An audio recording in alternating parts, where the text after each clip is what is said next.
Bonjour à toutes et tous, bienvenue sur ce nouveau webinaire. Nous sommes très heureux de vous retrouver aujourd'hui pour parler du rôle des fonds d'investissement dans la transition. On est aujourd'hui avec Charlotte Veil, qui est présidente d'Equancy, Vincent Philippine, qui est partenaire ESG chez Equancy, et Audrey Seigna, analyste ESG chez Latour Capital, et Olivier Nataf, Head of Sustainability et Impact chez Montefiore Investissement. Vincent, du coup, je te laisse prendre la parole. Absolument. Bonjour à toutes et à tous. On est, comme disait Charlotte, ravis de vous accueillir pour ce webinaire. Merci d'avoir accepté de participer. J'ai la chance aujourd'hui pour partager et débattre sur ce sujet passionnant. Il est accompagné de trois experts du sujet du marché que je demandais à qui j'aimerais de se présenter rapidement, de présenter leurs structures respectives. Tout d'abord, Charlotte Veil qui va m'accompagner dans l'animation de ce webinaire. Salut Charlotte. Salut, bonjour à tous. Donc, moi, Charlotte Veil, je suis présidente d'Equancy. Equancy, en quelques mots, on est un cabinet de conseil. On accompagne les entreprises et les fonds de private equity dans leur stratégie de transition. Ça va de la mesure d'impact à la définition des trajectoires ESG jusqu'au choix des outils et solutions et la conduite du changement. Merci Charlotte. Ensuite, on a la chance d'avoir Audrey Seigna qui a remplacé au pied levé Quentin-Paul Cognier, qui était le directeur ESG Programme chez Latour Capital, qui est la maternité. Voilà, donc first things first. Évidemment, il y a des priorités. Merci Audrey d'avoir accepté de repasser Quentin au pied levé. Et donc, tu peux nous dire un petit mot pour la cour? Bien sûr. Donc Audrey Seigna, enchantée. Donc je suis analyste ESG donc ici chez Latour Capital depuis, donc bientôt 2 ans dans les équipes, de Quentin. Donc Latour Capital, très rapidement, donc on est un fonds de private equity, avec à peu près 3,4 milliards d'actifs sous gestion. On a une stratégie donc de LBO, sur, donc la géographie européenne avec un focus sur des entreprises industrielles et un fort appétit donc pour les, carve-out. Donc voilà, donc enchantée et au plaisir de représenter, Latour, aujourd'hui. Merci Audrey. Et puis Olivier Nataf. Bonjour Olivier, de Montefiore. Bonjour, moi je suis Olivier Nataf, donc je suis Head of Sustainability chez Montefiore Investment que j'ai rejoint il y a un peu plus de 3 ans. Et Montefiore Investment, pour vous le présenter très rapidement, c'est un fonds de private equity. On a 5 milliards d'euros sous gestion. Il y a à peu près une quarantaine de participations, donc de sociétés dans lesquelles on a investi. On est soit majoritaire, soit minoritaire fort la plupart du temps, c'est-à-dire un des grands actionnaires minoritaires avec une forme d'influence. Je pense qu'on en reparlera après. On a une focalisation sur les secteurs du service, donc le tertiaire de manière générale, avec là beaucoup de typologies d'activités, que ce soit B2B, B2C et même B2J ou la santé. Et on a des bureaux en France et en Italie. Très bien, merci Olivier. Alors, un petit mot d'introduction, simplement pour vous dire, que l'objectif de l'heure qu'on va passer ensemble, c'est qu'elle soit la plus interactive possible et la plus concrète et la plus utile pour vous possible. Donc, n'hésitez pas évidemment à poser vos questions. Vous avez dans l'application Lightorn une fiche questions, une fiche chat. N'hésitez pas à interagir, à mettre vos questions. On essaiera d'y répondre à la fin. On va organiser l'heure d'échange en 2 temps. On aura à peu près 45 minutes d'échange avec Audrey, avec Olivier et Charlotte. On va adresser différents sujets et puis on aura 5 minutes à la fin pour répondre à vos questions, à vos remarques. Et l'idée, c'est encore une fois que ce soit le plus interactif possible. Ceci étant dit, en termes d'agenda, évidemment, les sujets sont nombreux et vous pourrez en vrai être à ma lumière de demi-journée. Mais il a fallu choisir. Et voilà les thèmes qu'on vous propose d'aborder aujourd'hui. D'abord, évidemment, les thèmes d'actualité, ça ne vous aura pas échappé. On est dans un contexte quand même assez particulier, pas forcément hyper favorable pour le ESG. On en parlera sur les impacts que ça peut avoir. Ensuite, Olivier et Audrey nous partageront les quelques éléments clés autour de la stratégie ESG. C'est quoi concrètement une stratégie ESG dans un fonds de private equity aujourd'hui? Et Il y a des différences potentiellement entre les 2 films. Et puis on abordera, le sujet des risques et des opportunités, les risques ESG, comment ça se matérialise dans le type d'investissement, depuis la due diligence jusqu'à, l'exit. Voilà, comment ces risques sont pilotés, sont outillés, sont mitigés, et cetera. Et puis, évidemment, le sujet des opportunités, qu'est-ce que ça veut dire concrètement, pour des acteurs engagés, comme, Monte-Cœur et Latour. Et puis, on aura encore une fois une session des questions-réponses à la fin. Voilà, je le redis, vous avez compris, n'hésitez pas, poser des questions, réagissez, l'idée c'est de débattre et trouver une discussion la plus transparente et la plus fluide possible. Si ça vous va, on démarre?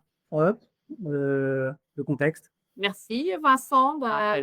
Effectivement, Audrey, Olivier, je voulais commencer par vous faire réagir à un sujet d'actualité. Il y a quand même une forme de contradiction, on peut dire, entre d'un côté ce backlash généralisé, ce rétropédalage ESG qu'on observe un peu partout.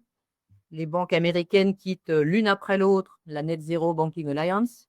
Les asset managers, c'est un peu la même chose dans leur initiative Net Zero. Les géants de la tech renoncent l'un après l'autre à leur politique diversité et inclusion. En Europe, c'est pas beaucoup plus brillant, si je peux dire. La réglementation rétropédale, il y a beaucoup d'entreprises qui sont dans un attentisme, voilà, qui attendent de voir. La directive Omnibus est sous couvert de simplification quand même assez réduite par rapport à la CSRD.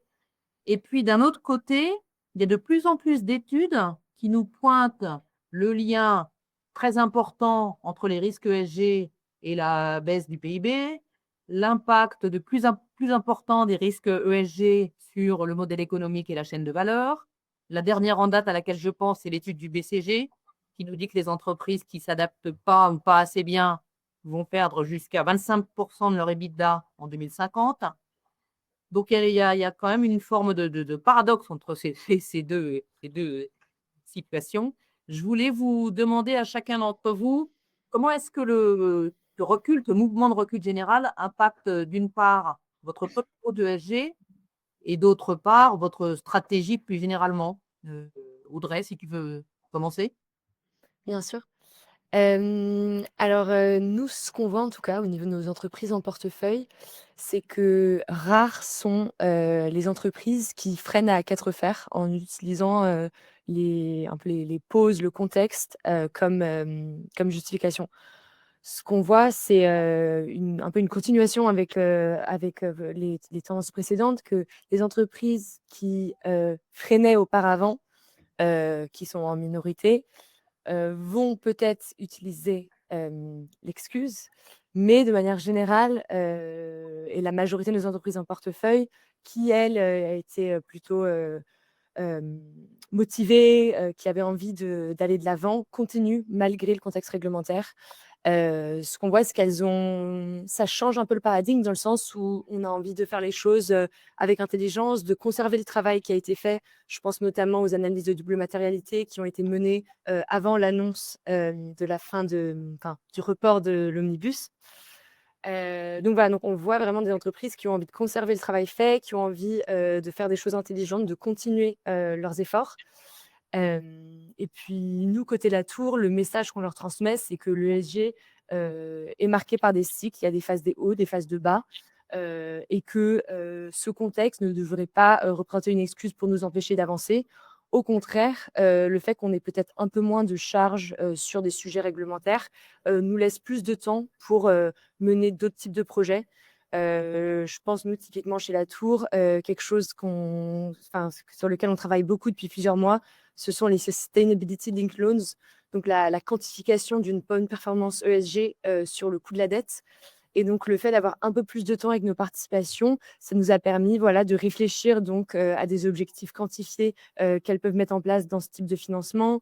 Ça leur donne, voilà, une trame, sur leur stratégie. Donc on essaye d'utiliser ce temps, de manière positive et non, et on ne voit pas, d'entreprises en portefeuille qui freinent, les 4 fers. Au contraire, on voit plutôt des gens travailler en bonne intelligence. D'accord. Vous opérez principalement en Europe? Vous avez Oui, aussi tout à fait. Tout à fait. Olivier? Oui, alors, Peut-être avant de rentrer dans l'impact sur notre stratégie, je voudrais revenir sur 2-3 points que tu mentionnais, Charlotte, à donner ma vision des choses ou une forme de vision. Je pense que d'abord, même si il y a eu des choses qui se sont passées en Europe, entre les US et l'Europe, c'est quand même pas la même dynamique. Il n'y a pas de. Donc, nous, les fonds de private equity, on a nous-mêmes des investisseurs institutionnels. Je ne suis pas un expert du marché US, mais ce que je comprends, c'est qu'aux US, dans les investisseurs qui investissent eux-mêmes dans les fonds de private equity, il y a des fonds d'investissement qui demandent spécifiquement à ce que le fonds de private equity sorte de certaines initiatives. Ça, moi, on ne l'a pas vu en Europe. Donc déjà, je dirais qu'on n'est pas, c'est quand même pas la même dynamique entre l'un et l'autre côté de l'Atlantique. Le deuxième point sur lequel je voulais revenir, c'est que, à mon avis, il faut séparer les enjeux environnementaux des enjeux de DEI, Diversity, Equity, Inclusion, que tu as mentionné. Parce que je pense qu'on les traite pas forcément de la même manière. Sur les enjeux environnementaux, c'est le fruit d'un consensus scientifique, c'est une vision long terme. Et notre vision est la même que celle que soulignait Audrey, c'est-à-dire qu'il y a des cycles, c'est pas tout se fait pas en linéaire. Il y a des moments où ça pousse, il y a des moments où ça régresse un petit peu, mais globalement, on avance quand même. Évidemment, le retrait des États-Unis des accords de Paris, c'est un coup sur le chemin, un chemin qui sera lui-même pas sans à-coup. Mais il y a aussi des bonnes nouvelles. Par exemple, en parallèle, la Chine, par exemple, là, il y a une étude là qui vient de sortir. Les émissions de la Chine ont baissé de 1,6% au premier trimestre de 2025. Elles sont en baisse de 1% sur les 12 derniers mois.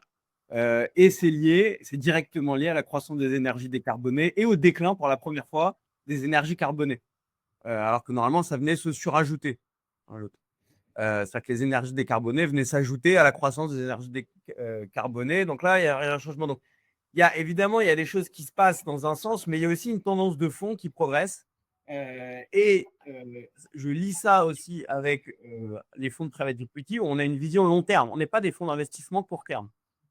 Quand on a à chaque fois des visions à horizon 10 ans à peu près, parce qu'on va garder en moyenne une société 5 ans et qu'ensuite, quand on va la céder, le prochain qui va la racheter lui-même va avoir une vision à 5 ans. Donc, on réfléchit à long terme. Donc, quand on réfléchit à long terme, la tendance de fond, on pourra y revenir sur pas mal d'aspects, mais la tendance de fond sur la partie environnementale, elle est claire. Sur la partie DEI, je crois qu'on utilise les mêmes mots parfois en France et aux US pour décrire deux choses qui sont très différentes. En l'occurrence, aux US, c'est un sujet qui est plus politique, avec des enjeux qui ne sont pas les mêmes qu'ici, qui sont de la discrimination positive versus de la non-discrimination positive ou le refus de ça, l'essentialisation de certains groupes. Donc, par exemple, dans les questionnaires d'EI qui viennent des investisseurs aux États-Unis, on va avoir des demandes sur quel quota de personnes de telle couleur de peau ou de telle orientation sexuelle vous avez dans votre entreprise. Et donc, il y a eu aussi, peut-être là-bas, en tout cas, certains ont jugé qu'il y a eu certaines dérives. Je ne veux pas rentrer dans le débat. Et il y a eu un effet de balancier fort de l'autre côté. Qu'on peut déplorer parce qu'en général, ça fait jeter l'eau, le bébé avec le du bain, quoi. Mais il y a eu aussi des effets de balancier très forts dans l'autre sens. En France et globalement en Europe, on a une approche qui est beaucoup plus consensuelle et universaliste du sujet de la diversité. Nous, on préfère d'ailleurs l'appeler antidiscrimination et égalité des chances chez Montefiore, parce que c'est ça l'approche. C'est pas on discrimine positivement, c'est plutôt on travaille à réduire les biais de discrimination en amont. Et c'est pas on force des quotas de personnes qui sont de couleur de peau un tel ou de telle religion, de telle orientation sexuelle, mais on travaille à ce qu'il y ait une égalité des chances. Est-ce que c'est parfait? Non, mais c'est le système laïque, universaliste qu'on connaît et qui est en lien avec nos valeurs. Donc, je ne sais pas si le débat est le même sur les deux sujets, en réalité. Et donc, pour moi, il faut les séparer. si on revient à la stratégie, et pour finir, du coup, l'enjeu politique qui se déploie aux États-Unis, je trouve qu'il n'a pas la même, sur la DEI, il n'a pas la même consistance que celui sur l'environnement en France. Voilà, parce qu'on ne parle pas vraiment des mêmes choses. Si maintenant on revient sur la stratégie Montefiore, donc qui était dans la durée, puisqu'on pense que le point climatique et la tendance à travailler sur la décarbonation, elle s'inscrit dans le long terme, il n'y a pas eu de changement majeur sur la stratégie. Là où il y a eu des changements, c'est sur la feuille de route. Puisqu'il y a eu une pause sur le sujet CSRD, vu que ça a été décalé et modifié, avec des points positifs et des points négatifs. Les points négatifs, clairement, tout le monde les connaît, c'est que de manière générale, la CSRD imposait un reporting rigoureux et lourd aussi, hein, faut le dire, mais du coup qui devait nous permettre d'avoir quelque chose de plus homogène et une meilleure comparabilité des sociétés les unes avec les autres. Ça permettait aussi pour certains de créer une dynamique lorsqu'on ne l'avait pas dans certaines entreprises. Donc ça, c'est le côté négatif. Le côté positif, c'est que la CSRD, c'est un gros travail de reporting et que parfois, et qui était global et général sur beaucoup de sujets, quelle que soit l'entreprise, et que parfois, ça pouvait aussi défocaliser sur certains sujets qui étaient fondamentaux pour l'entreprise, parce qu'elle disait, bah, déjà là, on va mettre tous les efforts sur la CSRD, on n'a plus de bande passante pour traiter le reste. Nous, à titre personnel, en tant que société de gestion, on était soumis à la CSRD, on n'est plus, par exemple. Du coup, pour donner un exemple très concret, on a mis en pause le projet CSRD pour l'instant et on alloue les ressources humaines, notamment, à l'accompagnement du portefeuille, aux enjeux de décarbonation, on en parlera de tous les sujets. Et du coup, il y a une approche similaire pour bon nombre d'entreprises, de notre portefeuille, sur l'allocation des ressources entre la CSRD et d'autres sujets. Voilà.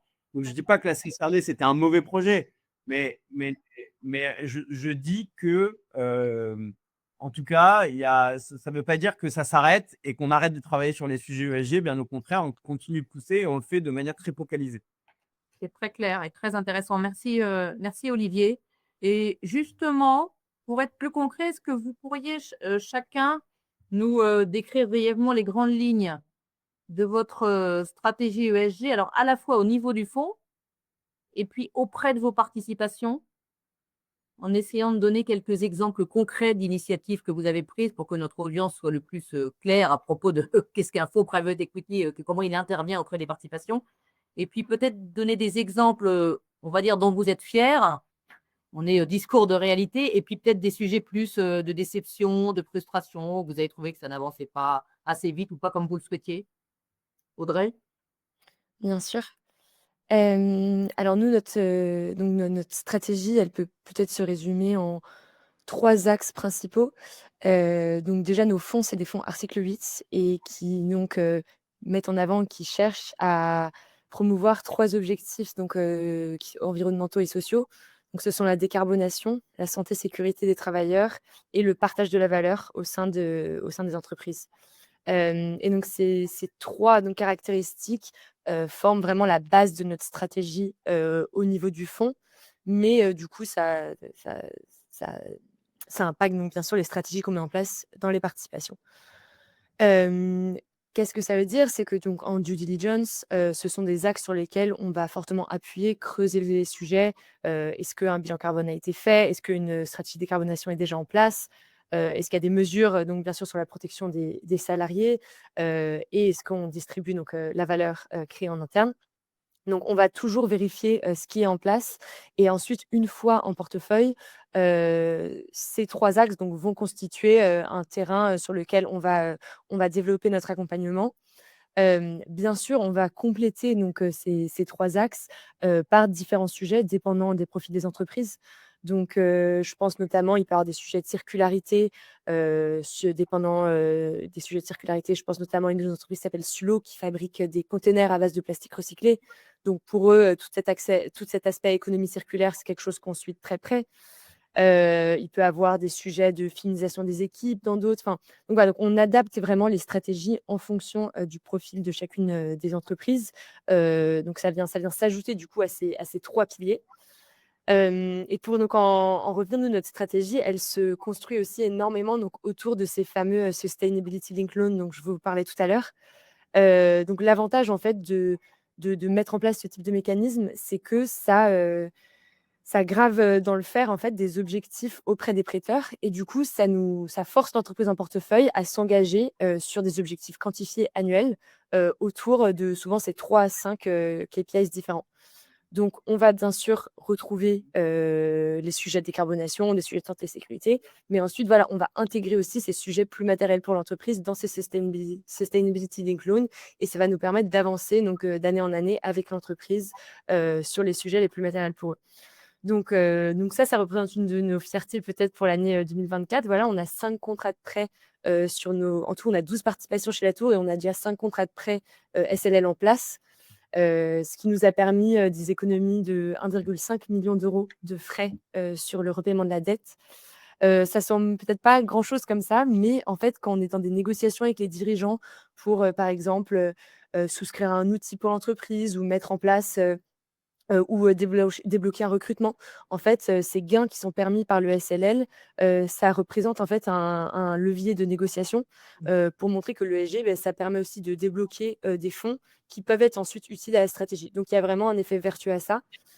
Donc ça, c'est peut-être un exemple donc de fierté plus répandue donc à travers le fonds. Et un exemple précis, donc en lien avec notre stratégie, de fierté, c'est une de nos participations, donc Sulo, donc celle qui fabrique donc les bacs, à base de plastique recyclé, qui est notre première entreprise certifiée SBTi depuis, là, janvier 2025. Sulo, ça fait plus de 5 ans qu'elle est en portefeuille. Ça a vraiment été le fruit d'un travail de longue haleine sur la décarbonation, donc des bilans carbone annuels, la création de trajectoires de décarbonation, donc main dans la main avec le management. Étant une entreprise industrielle, c'est vraiment l'exemple type en fait où, notre pilier de décarbonation est vraiment pertinent donc pour ce type d'entreprise et là donc de les voir, du coup, se faire certifier SBTi, avec des objectifs ambitieux à horizon 2030, c'est vraiment, pour nous vraiment la représentation donc, d'une stratégie, décarbonation fond qui vient donc, impacter donc nos entreprises en portefeuille. Donc on est, très fiers de Sulo et du chemin, qu'ils ont parcouru. Merci Audrey. Donc, ce que j'entends dans ce que tu dis, c'est que vous accompagnez de manière assez opérationnelle les entreprises en portefeuille. Tout Vous à n'êtes pas fait. l'inspecteur des travaux finis, quoi. Vous les accompagnez dans Pas le du tout, choix oui. des solutions, des approches, au quotidien, en fait. Exactement, on construit, côte à côte avec eux. On les aide à choisir leurs différents prestataires sur, que ce soit de l'outillage, du conseil. Et là, typiquement, donc sur ce processus de certification SBTi, on les a aidés, vraiment même dans les processus, admin vers la fin, pour avancer. Donc voilà, on essaye d'être le plus proche d'eux possible, pour les aider à avancer. Merci. Olivier? Alors, là, peut-être, enfin, il y a beaucoup de choses qui se rejoignent avec ce que Audrey a dit. Je dirais d'abord que peut-être avant de rentrer dans les grands axes stratégiques, repréciser comment on organise notre intervention. Nous, on aime à dire qu'on a 3 niveaux dans notre stratégie ESG, on a 3 niveaux d'intervention. Le premier qui nous semble le plus important, c'est ce qu'on appelle l'investissement durable. Donc, c'est finalement l'engagement de notre portefeuille. C'est là qu'on a le plus d'impact. Et donc là, ça se décline à plusieurs endroits. Vous pourrez y revenir si vous voulez. Le pré-investissement avant d'investir, on a un rôle dans la sélection, l'instruction des dossiers, l'audit. Ensuite, une fois qu'on a investi dans la société, c'est l'accompagnement, mais aussi d'une certaine manière contrôler que ça avance. Et puis, au moment de la sortie, la mise en valeur. Après, il y a le deuxième niveau qui est opération et gouvernance. Opération, donc là, on est plutôt au niveau de la société de gestion. Les opérations pour donner une forme d'exemplarité, même si les enjeux ne sont pas du même niveau que ceux de notre portefeuille, hein, parce qu'on a 50 salariés, alors que dans nos participations, il y a 50 000 salariés donc, au total. Donc, on voit bien juste par là que, par ce prisme-là, que ce n'est pas les mêmes enjeux. Mais pour autant, il faut aussi faire ce qu'on dit. Et puis la gouvernance qui est très importante en réalité, qui s'assure qu'on a les bons mécanismes en place pour déployer le volet 1. Donc, par exemple, on a un comité ESG qui est représenté par une dizaine de personnes chez Montefiore, avec beaucoup de fonctions différentes. Et donc, lorsqu'il y a un sujet fondamental, ESG, par exemple dans l'investissement, ça peut être une société sur laquelle il y a un enjeu ESG qu'on a envie de regarder en comité, on va faire appel au comité où il y a des partenaires, les personnes en charge avec les responsables investisseurs, l'équipe ESG évidemment, on va instruire le dossier. Et puis le troisième point, troisième niveau, je dirais, qui est un niveau qui est aussi important pour nous, c'est la contribution sur les enjeux ESG à l'industrie du private equity de manière générale et la philanthropie. Sur le premier point, par exemple, en 2024, j'ai coordonné un papier sur le lien entre la création de valeur financière et l'ESG au niveau de France Invest. Et ça nous semble important parce que Montefiore tout seul ne peut pas porter cette voie-là. Et on a besoin d'avoir une dizaine, une quinzaine de fonds d'investissement qui vont se mettre ensemble, réfléchir, aller interroger leur propre participation, leur propre réseau pour revenir avec quelque chose de robuste. Et donc, c'est aussi un des rôles qu'on veut jouer. Nous, Montefiore Investment, on tend aussi parfois de catalyseur d'une initiative globale sur le private equity. Ensuite, si on focalise sur le niveau 1, donc l'engagement des participations, l'investissement durable, là, comme Audrey, on a, comme ce que disait Audrey à la tour, je pense, on a une approche qui est très spécifique pour chacune des entreprises en fonction de son activité et de son point de départ. Pourquoi? Parce que on pense, mais il y a aussi des études qui l'ont montré, une stratégie ESG qui crée en même temps de la valeur et qui a de l'impact, elle est focalisée. Elle traite, et il ne faut pas saupoudrer un peu partout. Il faut essayer de comprendre quels sont les enjeux fondamentaux pour l'entreprise et traiter ces sujets-là de manière prioritaire. La deuxième chose, c'est parce qu'il faut être pragmatique. On ne peut pas traiter. Nous, on a une société dans le portefeuille où il y a plus de 15 000 salariés, évidemment avec une équipe RSE très bien en place. Et puis, on a des sociétés où il y a 50 salariés et où la personne qui s'occupe de l'ESG s'occupe aussi des RH. Et on ne peut pas avancer de la même manière. Et ils n'ont pas forcément la même maturité, on n'a pas forcément les mêmes attentes aussi. Et donc, un des points très importants de Montefiore, c'est avancer de manière pragmatique. Alors, tout ceci étant dit, on a 4 grands thèmes qu'on pousse. Le premier, c'est le climat. Le deuxième, c'est la parité. Le troisième, c'est la création d'emplois. Et le quatrième, c'est le partage de la valeur des salariés. Donc, sur le climat, par exemple, là, je rentre un peu dans des exemples concrets. Ça, c'est une de nos grandes fiertés, je dirais. En 2021, quand moi je suis arrivé, il y avait 7% des sociétés qui avaient un bilan carbone complet et un plan de décarbonation. Aujourd'hui, on est à peu près à 50%, y compris sur l'historique, et ces 50% représentent plus de 80% des émissions qu'on estime être dans notre portefeuille. Ça veut dire quoi? Si je le dis autrement, ça veut dire que sur plus de 80% des émissions du portefeuille, il y a un plan de décarbonation. Et ça, c'est fondamental. La frustration sur ce sujet-là, parce que chaque fois, on peut dire on est content, mais en même temps, on sait qu'on n'est pas au bout. Hein. C'est que pour l'instant, on ne peut pas encore mesurer les résultats en termes d'économie de CO2.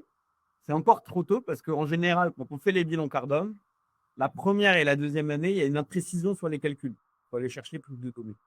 Et donc, on n'a pas géré une bonne baseline. Donc, on sait qu'il y a des réductions qui se font, mais on ne sait pas les chiffrer de manière précise. On espère que ça va venir dans les 2-3 prochaines années. Et Olivier, excuse-moi, mais vas-y. Non, vas-y. En 2 minutes, votre accompagnement climat, il se concentre sur de l'atténuation de l'impact carbone ou est-ce que vous voulez travailler aussi sur l'adaptation aux futures conditions climatiques et les entreprises à devenir plus résilientes, qui est un sujet dont vous avez moins parlé en fait? Oui. Alors, sur ce sujet-là de manière spécifique, c'est quand même plus orienté à atténuation, mais c'est aussi lié à nos secteurs d'activité. Parce que nous, on est orienté très service. Et dans les services, il y a moins de sujets d'adaptation, enfin pas dans tous les services, sauf dans un gros service, notamment le tourisme, sur lequel on a une position significative. Et là, donc quand il y a des sujets, en fait, on les traite, mais on les traite de manière ciblée. Si je prends un exemple très concret, si on investit dans une société de conseil aux entreprises, conseil en digital, par exemple, je ne vais pas les nommer, et ben, on va pas regarder spécifiquement les enjeux d'adaptation au changement climatique de manière très ciblée. Si en revanche, on investit, et on l'a fait là, dans une société de camping, alors on va regarder les enjeux d'adaptation parce qu'ils ont des sites qui sont positionnés sur le littoral et donc avec des enjeux potentiellement de submersion, de, de sécheresse et des enjeux sur l'activité. Donc l'adaptation, elle se fait principalement, je dirais, c'est un enjeu business en fait. Donc on le voit comme tel. C'est pas, il n'y a pas un enjeu business sur l'adaptation sur l'ensemble des sociétés aujourd'hui. Après, peut-être que ça découlera en chaîne. Oui, parce que si moi-même je suis prestataire de sociétés dans le tourisme qui elles-mêmes sont impactées par des enjeux d'adaptation, alors il va y avoir un enjeu. Mais on est sur des chaînes qui sont plus longues. Là, aujourd'hui, on le regarde précisément quand il y a un vrai enjeu, là, tout de suite. Tout de suite, pas tout de suite, c'est à projeter à 10 ans, mais on investit toujours avec cette vision à 10 ans. Et quand on sait qu'il y a un enjeu direct. Donc, on le fait, mais, mais de manière moins systématique sur l'ensemble de la société. Par contre, nous, on a une analyse au niveau du portefeuille global. Hein, et donc là, on le traite au niveau du portefeuille. Si je reviens sur un autre point, parce qu'on a beaucoup parlé d'environnement, je voulais revenir par exemple sur le sujet social. Un des grands points importants chez nous, chez Nuttefior, c'est la création d'emplois. Et donc, par exemple, une des grandes fiertés, c'est que sur les 4 dernières années, il y a eu 5000 emplois créés. Je compte pas dedans les croissances externes, c'est-à-dire les rachats d'entreprises qui rajoutent évidemment des salariés. Sinon, on serait autour de 12 000. Mais vraiment, au sein de nos sociétés, par croissance organique, 5000 emplois créés sur les 4 dernières années. Et c'est une belle réussite, je trouve. Et donc, voilà, après, sur les différents thèmes, il y a des choses dont on est content et puis il y a aussi des frustrations. Hein. Si on prend par exemple les femmes, la parité, et donc là, le rôle des femmes dans l'entreprise, on est passé de 2021 à 2024 de 27% à 34% des femmes qui sont au COMEX. Donc, c'est à la fois une belle progression et en même temps, on est frustré parce qu'on est loin de 50%. Je veux dire 34% des. Oui, c'est ça. 34% des membres du COMEX sont des femmes. Oui, oui. Okay. Mais pas. Alors, c'est pas bien. C'est bien parce qu'on venait de 27%, c'est pas bien parce qu'on n'est pas à 50%. Mais bon, pareil, il faut une approche pragmatique. On peut pas passer de 27 à 50, ça marche pas parce qu'il y a il y a des équipes de management qui sont en place, il y a des gens qui sont méritants. On va pas leur enlever leur mérite parce que c'est des hommes. Donc, ça prend du temps. Mais voilà. Donc, je pense que le message important, c'est qu'il y a une vraie dynamique positive dans nos participations, mais je pense globalement aussi dans le marché du private equity qui pousse sur ces sujets-là. On le voit chez Latour et je connais aussi d'autres fonds. Évidemment, il y a des fonds qui ne font pas, hein, voilà, mais globalement, il y a quand même une dynamique positive et il y a encore beaucoup de boulot. Voilà, je devais résumer. Très clair. Si on avance dans la discussion, merci Olivier, merci Audrey. Vous pouvez vous faire réagir sur un chiffre d'une étude de PwC qui est l'an passé. Il dit que 70% des dirigeants français estiment que leur modèle économique actuel ne sera plus viable dans 10 ans. On voit qu'il y a une forme de prise de conscience de la vulnérabilité potentielle d'un certain nombre de business models d'entreprises d'aujourd'hui. Ma question elle est assez simple. Comment ça vous réagissez à ce chiffre? Qu'est-ce que ça vous évoque et surtout, comment ça se matérialise dans vos analyses de risque ESG en phase de due diligence? Vous avez parlé beaucoup, notamment sur le sujet environnementaux de carbone. Est-ce que du coup, ce type de chiffres d'évolution, comportement, de prise de conscience amène aussi de votre côté des évolutions sur les types de risques qui sont regardés? S'il y a on va parler d'adaptation climatique, on pourra aussi parler de biodiversité, on pourra aussi parler le sujet comme ça. Est-ce que vous voyez des choses évoluer? Qu'est-ce que vous regardez aujourd'hui et qu'est-ce que vous pensez que vous allez regarder un peu plus précisément dès aujourd'hui et puis demain? Audrey, Allez, je peux me lancer. Donc bien sûr, qui dit risque, enfin qui dit nouveau risque, qui dit des nouveaux risques à du coup intégrer dans nos due diligence, être toujours plus méticuleux, aller plus loin. Donc aujourd'hui, nous, ce qu'on voit, c'est que viennent s'ajouter donc au sujet carbone, santé, un peu risque de la chaîne de valeur selon les différentes analyses de matérialité des entreprises. Donc vient s'ajouter les risques biodiversité et climat, les risques climatiques physiques et de transition. Ce que j'entends par là, c'est que depuis 6 mois maintenant, de manière systématique, on va aller vérifier donc avec l'outil Accès Altitude qu'on a souscrit, s'il y a des risques, un peu des red flags d'un point de vue biodiversité, mais aussi en termes de risques climatiques physiques. C'est souvent, donc ça peut être des risques d'inondation, des risques de feux de forêt, des risques de tempête, enfin, dépendant voilà, de la localisation des actifs. La raison pour laquelle ça, c'est particulièrement matériel donc pour la tour, étant friand donc, des entreprises industrielles, typiquement avoir un site de production en zone inondable, c'est super problématique. Donc, c'est pour ça que voilà, donc ces nouveaux risques, c'est quelque chose qu'on essaye d'intégrer en amont dans notre due diligence. Pour vous donner un exemple, une de nos dernières entreprises dans lesquelles on a investi, donc Visco, qui fait de l'usinage de haute précision, est située, enfin, a un de ses sites de production situé à Chalette-sur-Loing, juste au bord de la rivière du Loing, qui, à différents endroits de son cours, est susceptible de sortir donc voilà, de son lit et a déjà créé plusieurs inondations. Donc directement, quand on a vu ça, on a fait le screening donc sur Accès Altitude et par bonheur, l'endroit où eux sont situés n'est pas un endroit où il y a des inondations. Donc le site est safe, est safe. Mais voilà, mais c'est super utile en fait d'utiliser ce type d'outils pour venir instruire le dossier de la manière la plus précise possible sur ces sujets qui montent de plus en plus. Donc ça, c'est donc sur les nouveaux risques entre guillemets. Pour ce qui est de notre approche en due deal, nous, ce qu'on essaye de faire de plus en plus, c'est aussi d'être le plus quantifié possible, enfin de quantifier en fait les risques en euros quand on peut.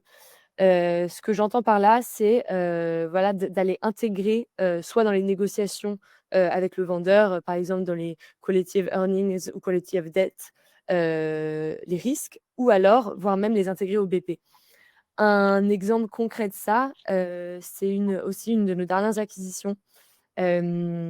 Grosse entreprise, je ne peux pas encore annoncer le closing n'étant pas passé, mais grosse entreprise industrielle aussi, qui elle, pour le coup, a une empreinte géographique internationale, donc une dizaine de sites dans des pays vraiment répartis à travers tous les continents. Et donc des sujets, donc il y a eu des sujets de risque physique, mais surtout des enjeux de décarbonation assez importants parce que du coup, une consommation énergétique énorme et une empreinte carbone énorme.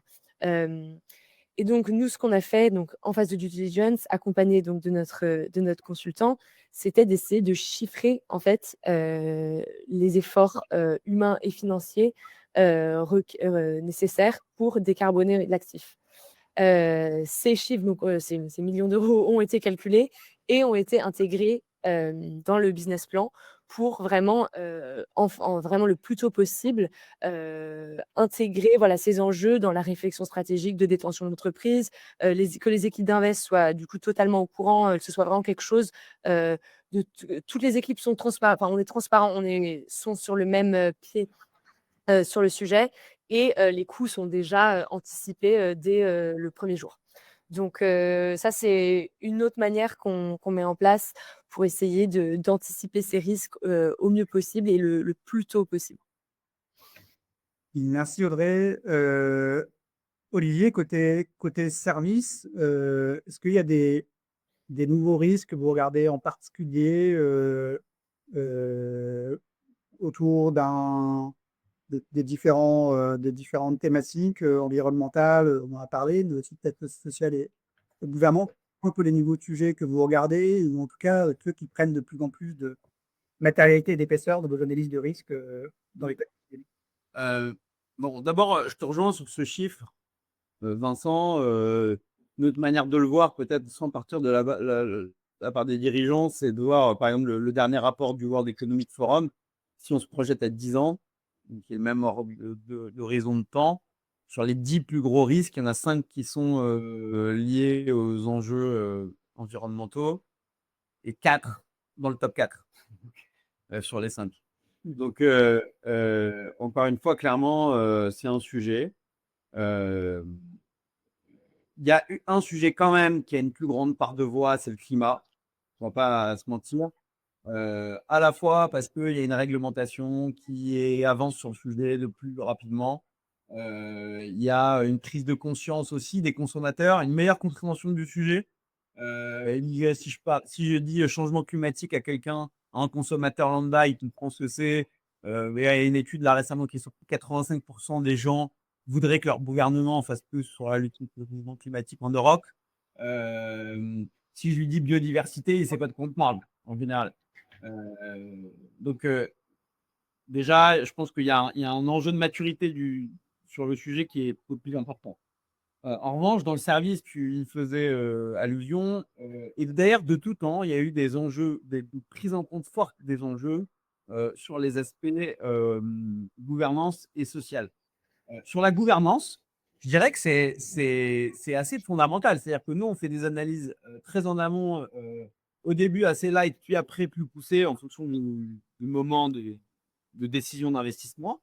Parce que s'il y a un problème éthique, un problème de gouvernance fort au sens pas des pots de vin, un mauvais traitement de personnes, du harcèlement, des choses comme ça tue un deal.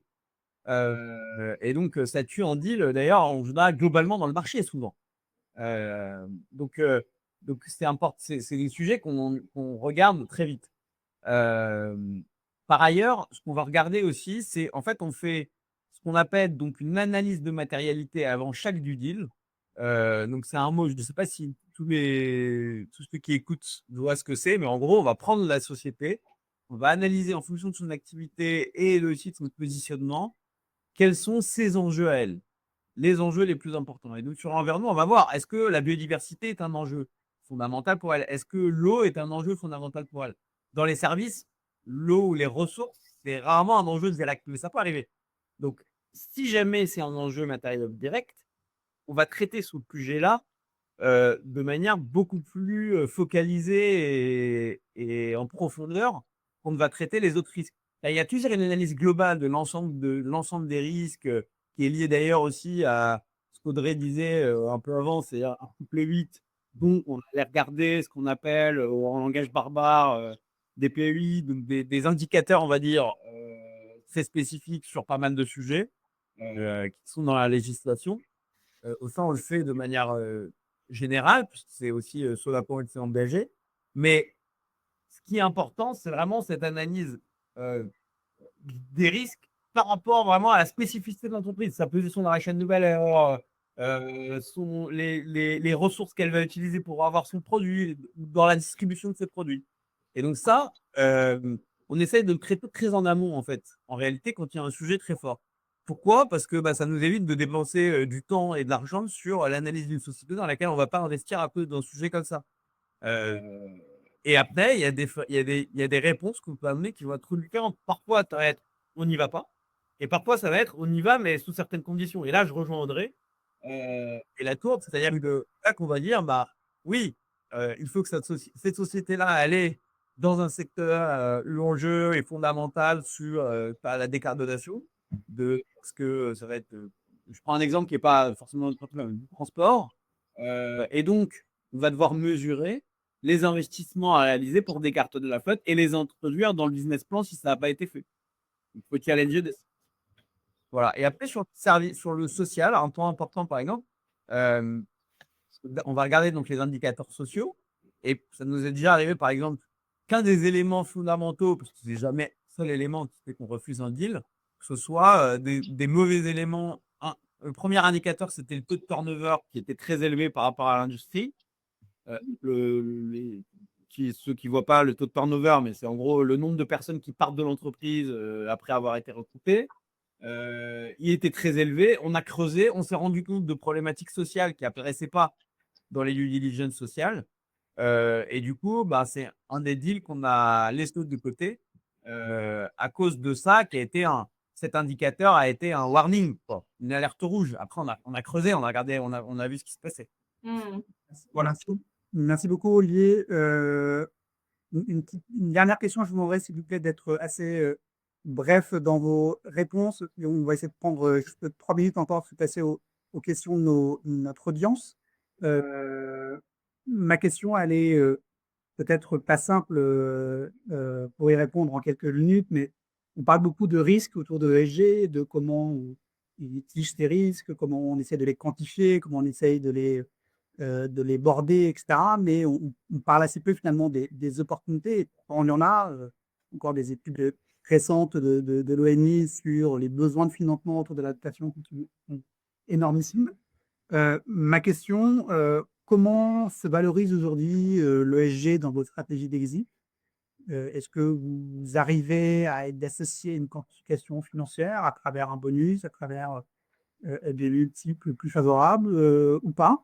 Première question. Et puis deuxième question, est-ce que vous incitez vos entreprises en portefeuille à accélérer sur des transitions vers des modèles plus vertueux, plus durables, par exemple des entreprises qui seraient exposées à des risques importants? Voilà, c'est pour nous donner quelques éléments en peu de temps, mais permettront de partir avec ça en élément de réflexion. Audrey, tu peux me dire un mot là-dessus? Bien sûr. Heu, alors à date, nous, le ressenti qu'on a, c'est qu'une mauvaise que la performance ESG, aujourd'hui sert plutôt de badwill, dans les valorisations que de goodwill.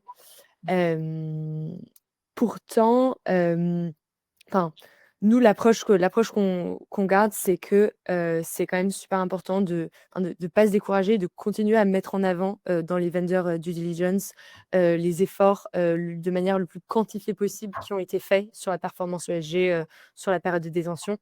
C'est pour ça que j'y reviens, mais j'insiste donc sur l'importance des sustainability linked loans. En fait, ces milliers d'euros qui sont économisés, tous les ans, donc grâce au mécanisme de ratchet, c'est une performance ESG en fait qui est donc valide, en ligne avec les objectifs, qui a été auditée par un tiers. Donc c'est quand même, il y a un certain niveau de certification. Et ça montre voilà une capacité de, s'aligner avec des objectifs, annuels sur une période de 5 à 7 ans. Donc nous, on trouve ça super important de réussir à voilà, mettre en avant, des chiffres qui montrent donc une bonne performance et ça, c'est aussi applicable du coup, sur, le fait de suivre une trajectoire de décarbonation carbone. Donc vraiment d'avoir des réductions, quantifiables en tonnes de CO2, mais aussi en milliers d'euros. Aujourd'hui, nous, oui, on essaye le plus possible de faire transitionner nos entreprises, qui sont potentiellement, exposées à des secteurs qui pourraient leur valoir, du badwill. Je pense notamment donc à Gutor, qui est donc une entreprise qui fabrique, des UPS qui sont en fait un système de, stabilisation du courant électrique pour des applications critiques. Donc ça évite en gros, pour se parler simplement, quand il y a une panne de courant, ça évite que, les personnes dans les hôpitaux, qui sont sous, aide respiratoire, meurent par exemple ou, enfin des centrales nucléaires et cetera. Donc voilà, c'est pour des installations critiques. Eux aujourd'hui, ils ont une exposition historique à, des acteurs, du secteur du, pétrole. Une partie de la stratégie qu'on a avec eux, en fait, c'est de shifter, le mix client, ils appellent ça petit à petit, pour, le plus possible, limiter leur exposition donc aux acteurs du pétrole et augmenter leur exposition, aux énergies renouvelables, à de l'industrie de différents types. Donc on essaye le plus possible de préparer en amont en fait, ces sorties, et aussi de voilà donc, les préparer en amont ces sorties pour, éviter, du coup une exposition à des secteurs à risque, sur des sujets ESG, mais aussi, de le plus possible faire valoir voilà des stratégies, ESG, en lien avec le business, hem, pour les faire transitionner de manière positive, tout au long de la période, de détention. Oui, merci Audrey. Olivier, réponse courte et puis on va essayer de reprendre la question. Parce que c'est un petit peu compliqué, donc peut-être je réponds que à la première, mais sur la partie bonus, comme je disais, s'il y a un problème de gouvernance éthique réputationnelle, ça peut tuer un deal. Donc là, la réponse est claire. pas de, du coup, il y a potentiellement plus de vente ou une vente vraiment au rabais. Deux, pour l'instant, en tout cas, et pour avoir travaillé sur l'étude de la corrélation entre la création de valeur et création de valeur financière et création de valeur ESG, il n'y a pas aujourd'hui de corrélation de type quand on a une trajectoire climat, on gagne 2 points de X% de valeur ou X% de multiple. Mais en fait, comme sur plein d'autres sujets, c'est pas le cas pour la digitalisation. On sait que ça crée de la valeur. Pour autant, il n'y a pas un lien mécanique cross-secteur de la valeur que ça crée. Ceci étant dit, on est en train de travailler au niveau de France Invest sur essayer de quantifier cette valeur-là sur une thématique, enfin, sur des thématiques centrées en lien avec des secteurs centrés. Donc, par exemple, le climat sur des secteurs qui sont très exposés au climat. Okay, et donc, c'est un travail qui est ongoing, qui n'a pas encore abouti. On verra si on y arrive. En revanche, ce qu'on peut dire de manière très pratique, c'est que quand le cœur d'activité de la société est green, il faut séparer un peu les typologies de société. Quand le cœur de l'activité est green, souvent, c'est plutôt du venture capital. Donc, nous, on a un fonds qui s'appelle Starquest Capital, donc on est actionnaire majoritaire.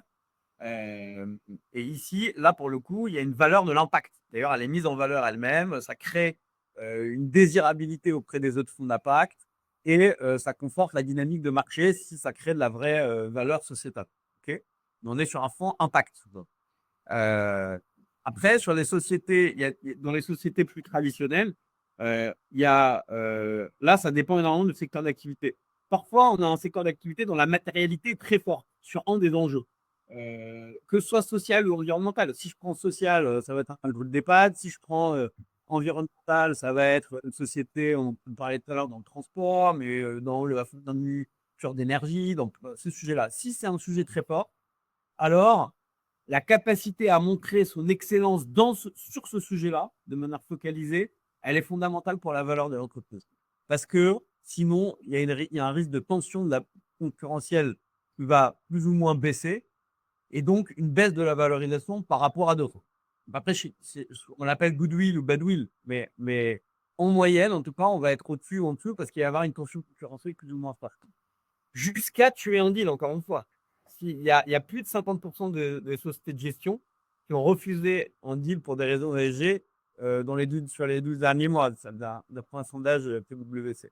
Quand on a une société dont l'activité est neutre, là, c'est plutôt globalement, effectivement, le manque de maturité ESG peut créer un peu de badwill dans la conflit concurrentielle, mais c'est moins fort, toi. Aujourd'hui, quand il n'y a pas d'enjeu majeur lié au secteur.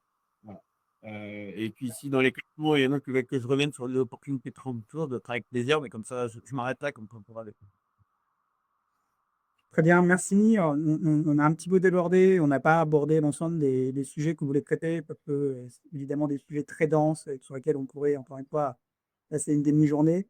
On voudrait partager avec vous quelques questions qui ont été posées sur le chat. N'hésitez pas, si vous en avez d'autres. Alors, peut-être on pourra nous répondre de que vous abordez, mais on a une première question de Sophie Taïl, merci Sophie, autour d'un sujet évidemment sur l'actualité qui est autour de l'intelligence artificielle, avec à la fois son développement rapide et les différents impacts qu'elle peut avoir, cette IA, à la fois en termes de création d'emplois et d'emplois, et point de Sophie, mais aussi on peut mettre en avant les sujets environnementaux, les sujets éthiques, etc. Comment vous, aujourd'hui, vous traitez ce sujet-là?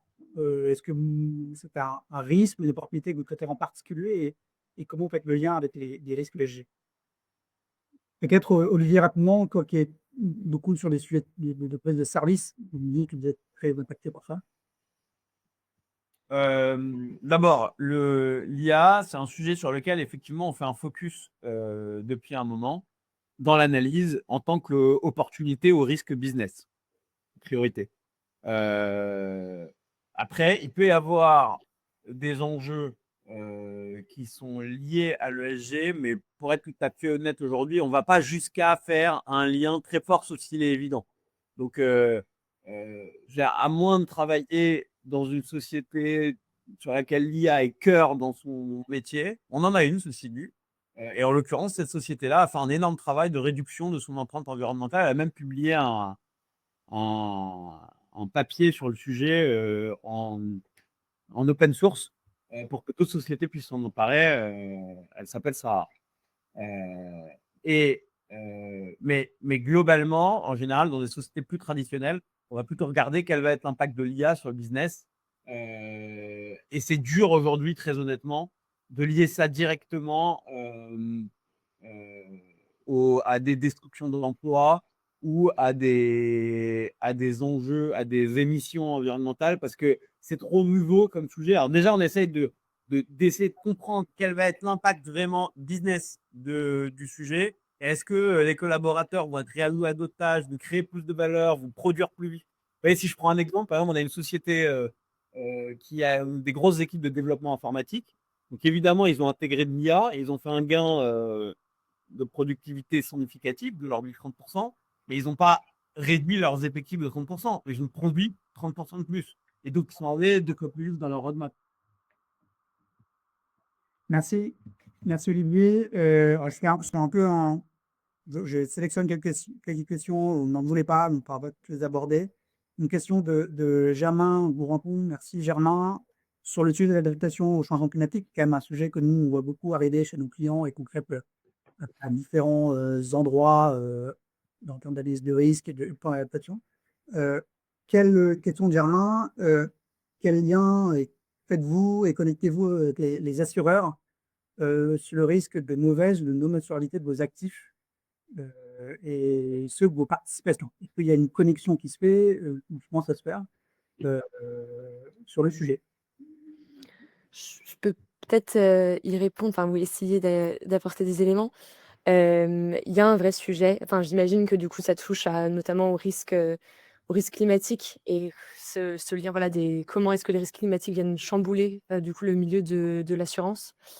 Pour avoir eu des cas de figure dans notre portefeuille d'incidents liés soit à des inondations, soit à des feux de forêt, on a eu la chance probablement de ce qu'on a vu, enfin, de ce qui nous est arrivé. Ça a toujours resté couvert par les assurances en place. Là où on commence à travailler avec des assurances plus modernes sur les risques climatiques, c'est notamment pour un de nos derniers investissements qui a du coup ces sites partout dans le monde dont je vous parlais, plus ou moins anciens. Là, on est en négociation avec des assureurs pour mettre en place des systèmes d'assurance plus modernes, peut-être plus adaptés au niveau de risque. Pour le moment, le ressenti que j'ai, c'est que c'est un travail de collaboration. Il n'y a pas de refus des actifs. Simplement, les assureurs proposent des produits peut-être plus chers, plus modernes pour s'adapter aux différents niveaux de risque. Très bien, merci Audrey. Je vais prendre une dernière question parce que on arrive bientôt à 13h. Une question d'Émilie Ries. Merci Émilie. Je vous lis la question. Qu'est-ce qui vous motive à défendre la performance de décarbonation d'une entreprise alors qu'en la prenant en compte, on dégrade la performance financière à venir par les investissements nouvellement considérés par rapport à l'impact? Vos LP, je ne sais pas si la question est. Vous l'avez. J'ai pas compris. La question, c'est de dire quand on fait une stratégie de décarbonation, on dégrade la valeur, mais je pense pas que ce soit vrai. En tout cas, c'est pas ce qu'on pense. Ça peut être le cas. Et si jamais il y a une problématique très particulière, il faut voir au cas par cas. Mais globalement, je pense pas qu'on puisse faire cette assertion-là. Émilie, dégager la performance financière. Plus que la valeur. On dégrade un peu la performance financière. D'abord, ça se discute parce qu'il y a une partie de la décarbonation qui se fait sur des économies d'énergie. Donc souvent, ça réduit les coûts. Parfois, il y a des investissements qui sont liés à ça, donc ça va augmenter les CAPEX. Mais en même temps, souvent, quand on le voit à plus moyen, long terme, comme en général, on est sur de l'économie d'énergie ou sur de l'énergie moins chère, il y a une forme aussi de récupération, parfois, pas toujours, mais il y a plein de cas où c'est le cas. Donc, je pense qu'il faut voir au cas par cas. Et parfois, effectivement, il y a certaines stratégies de décarbonation où on ne va pas assez vite, où on va pas changer je sais pas pourquoi je parle de transport toujours, mais on pourrait le faire avec plein d'autres choses, mais parce que c'est plus simple à comprendre peut-être, mais on va pas changer une flotte du jour au lendemain. Ça se fait progressivement avec les plans d'investissement.